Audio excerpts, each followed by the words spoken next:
आता आपण परिघाचा विचार करू।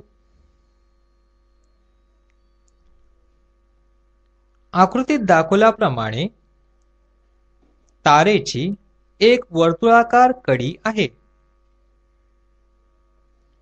ही कडी कोणत्याही एका बिंदूवर तोडा।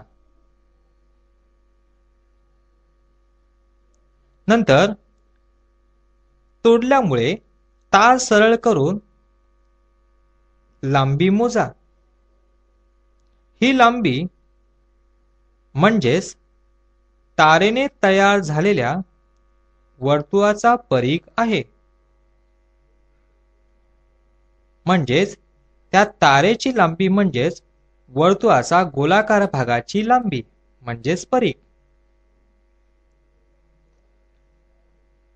आता प्रयोग करूया। एक बांगडी घ्या। बांगडीवर एक बिंदू निश्चित करा।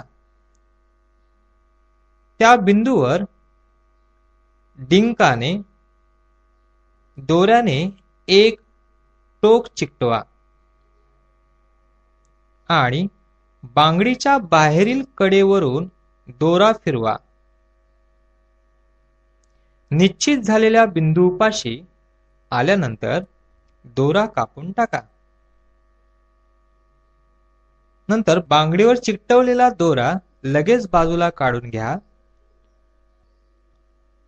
त्या दोऱ्याची लांबी मोजा। या लांबीला काय म्हणतात? तर या लांबीला म्हणतात परिघ।